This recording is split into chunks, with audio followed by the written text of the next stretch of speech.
आता आपण पाहणार आहोत प्रेमाचा उत्साह या कथेचा 29वा भाग. तर गुरुस्पर्श या आपल्या चॅनलवर पहिल्यांदाच आला असाल तर आपल्या चॅनलला नक्की सबस्क्राईब करा. भाग 39वा. दुपारी 1 वाजता ते चौघेही वाड्यात परत आले. त्यांना आलेलं पाहून शिवांगी पटकन आत किचनमध्ये पाणी आणायला निघून गेली. संजय, कसं वाटलं तुला फॅक्टरीत जाऊन? माईंनी संजयला विचारले. माई, खूप छान वाटलं. जुने ते दिवस आठवले, संजय म्हणाले. छान, आम्हाला बरं वाटलं तुला असं पुन्हा एकदा खुश पाहून. नेहमी असाच खुश राहा, माई खुश होऊन म्हणाल्या. हो माई. संजयही माईच्या चेहऱ्यावर आलेलं हसू पाहून तेही खूप खुश झाले होते. शिवांगीने ट्रे उचलून सावकाश त्यातला एक पाण्याचा ग्लास धैर्यशीलकडे नेला. हॉलमध्ये बाकीचे सगळे गप्पाटप्पा करत बसले होते. पण शिवांगीच्या मनात विचारांची एकच गर्दी चालली होती. पाणी देताना धैर्यशीलच्या नजरेतला तो खोडकरपणा तिला क्षणभरचा जाणवला होता. धैर्यशीलला पाण्याचा ग्लास देताना बोटाचा स्पर्श झाला. तसे दोघांनी एकमेकांना पाहिले. त्यात त्याच्या नजरेत खोडकरपणा दिसत होता. कुणाचं लक्ष नाही पाहून त्याने हळूच तिचा हात पकडला. तशी तिच्या हृदयाची गती वाढली.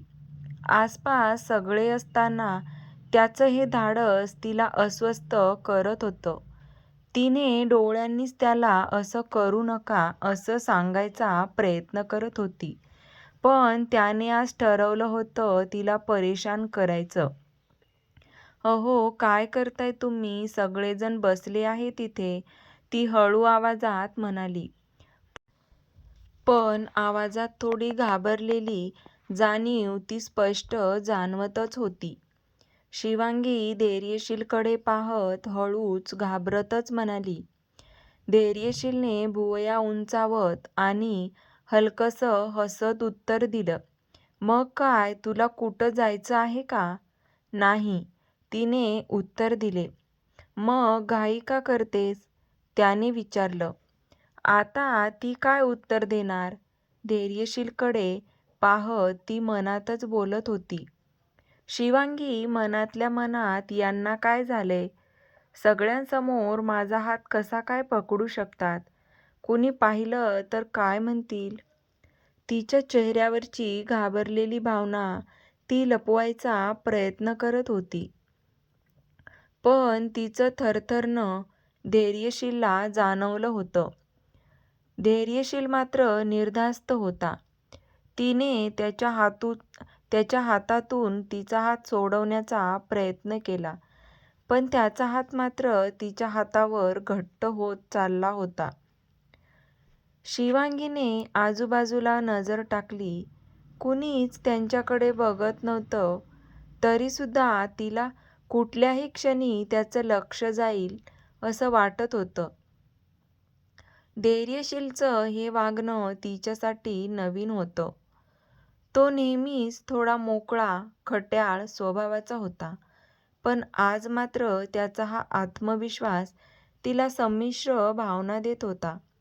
थोडी अस्वस्थता, थोडं लाजणं आणि किंचित आनंद. तिच्या अशा लाजण्यामुळे तो पुरता घायाळ होत चालला होता. सोडा ना, कुणीतरी पाहिलं तर ती कुजबुजली. आता मात्र तिच्या आवाजात लाजाळूपणा दिसत होता, जाणवत होता. पाहू दे, मला काही फरक पडत नाही, तो हळू आवाजात म्हणाला. त्याच्या चेहऱ्यावरचं हलकसं हसू अजून खोडकर होत चाललं होतं.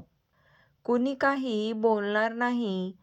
सगळ्यांना माहिती आहे आपण नवरा बायको आहोत ते. धैर्यशील हळू आवाजात फक्त तिला ऐकू जाईल असं म्हणाला. तरीही शिवांगी धैर्यशीलकडे पाहत म्हणाली. इतकी घाबरतेस? तुझ्या चेहऱ्यावरचं हे टेन्शन पाहून मला तर हसू येतंय. तुम्ही शांत बसा, ती हळूच पुटपुटली. तिचा तो भांबावलेला चेहरा पाहून त्याच्या चेहऱ्यावर हसू आले. दोघांचे हे नजरेचे खेळ सगळेच पाहत होते, पण कुणीही असं दाखवलं नाही की ते पाहत आहेत. सगळेच खुश झाले होते. दोघांना पाहून माई तर मनातल्या मनात देवाचे आभार मानत होत्या. त्यांचा नातू खुश राहायला लागला होता. तसा त्याने पटकन हात सोडला आणि एकदा एक नजर आजूबाजूला पाहिलं तर सगळे बोलण्यात व्यस्त होते.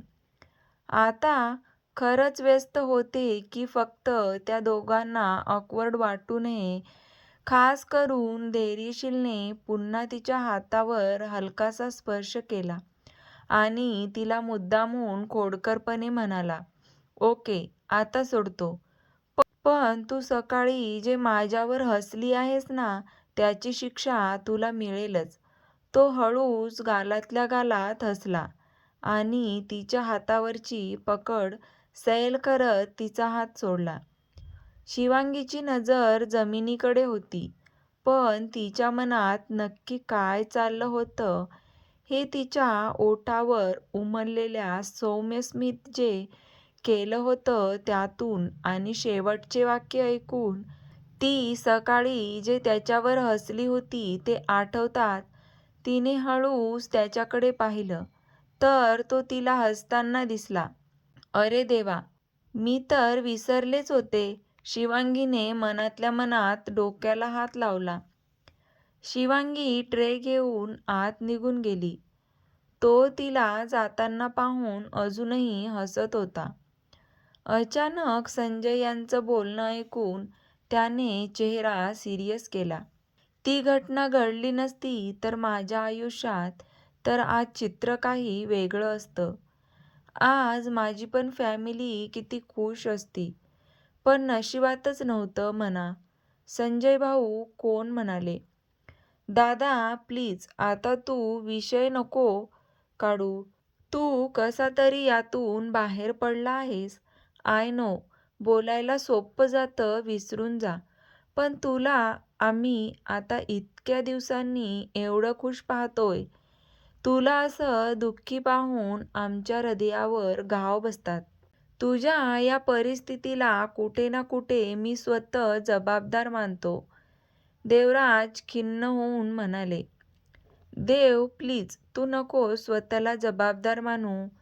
ज्या व्यक्तीमुळे झाले तिला काहीच फरक पडत नाही, तर तू स्वतः कशाला वाईट वाटून घेतोस?" संजय यांनी चेहऱ्यावर कुठलेच भाव न ठेवता एक रागीट कटाक्ष रत्नावर टाकला. आज तिच्यामुळे फक्त आणि फक्त त्यांची बायको रेखा आज या जगात नाही. त्यांच्यामुळे त्यांच्या बाळाचा जीवही धोक्यात आला होता. रत्ना उदास झाल्या होत्या.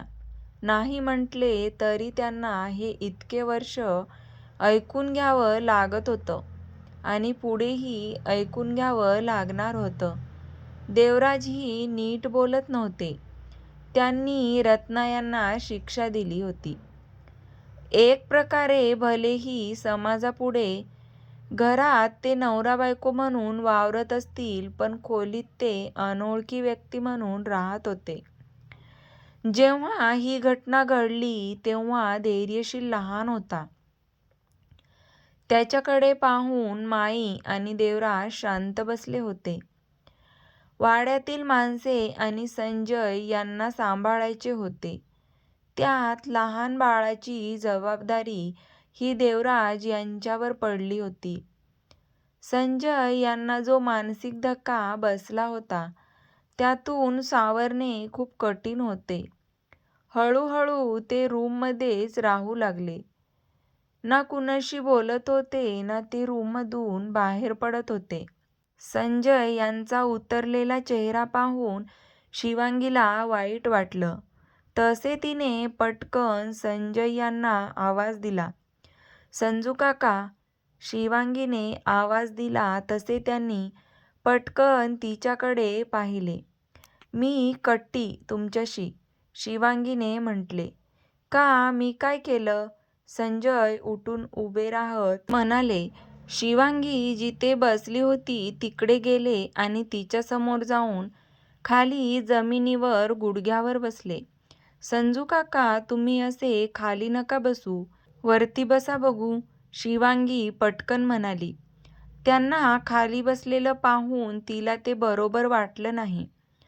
माझ्या लाडूबाईने कट्टी का केली? संजय शिवांगीकडे पाहत हसून विचारले. मग काय करू? तुम्ही उदास असले की मला नाही आवडत. मलाच काय, इथे कोणालाच नाही आवडत. श्रद्धाताई, त्यांचा विचार करा ना. त्या पहा चेहरा कसा बारीक करून बसल्या आहेत. संजय श्रद्धाकडे मागे वळून बघणार त्याआधीच शिवांगीने पटकन श्रद्धाला इशारा केला, जी इतका वेळ शिवांगीला पाहत होती.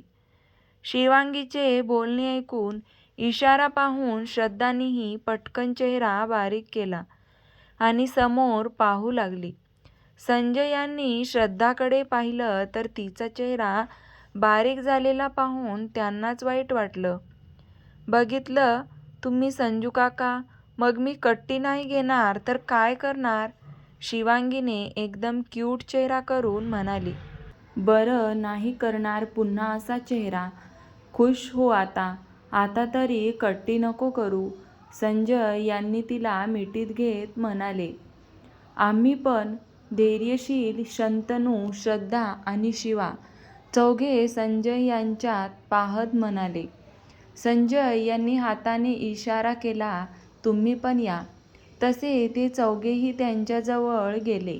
संजय यांनी त्या चौघांनाही मिठीत घेतलं. माईंनी तर कडाकडा बोटं मोडली. त्यांच्याही डोळ्यात पाणी आले. शिवांगी, तू खऱ्या अर्थाने या घरची लक्ष्मी आहेस. आज तुझ्यामुळे हे घर पुन्हा पहिल्यासारखं झालं. आत्या, देवराजही भावूक झाले. त्यांनी डोळ्यात आलेले अश्रू पटकन पुसले. पुन्हा एकदा माईंनी देवाचे आभार मानले. धैर्यशीलही मनोमन खुश झाला होता. तिला एकटक पाहत होता. सगळे पुन्हा एकदा आपापल्या जागी बसून गेले होते. तर कसा वाटला तुम्हाला आजच्या कथेचा हा भाग? आवडला असेल तर व्हिडिओला लाईक, शेअर आणि सबस्क्राईब नक्की करा. पुढचा भाग आपण लवकरच पाहणार आहोत. धन्यवाद.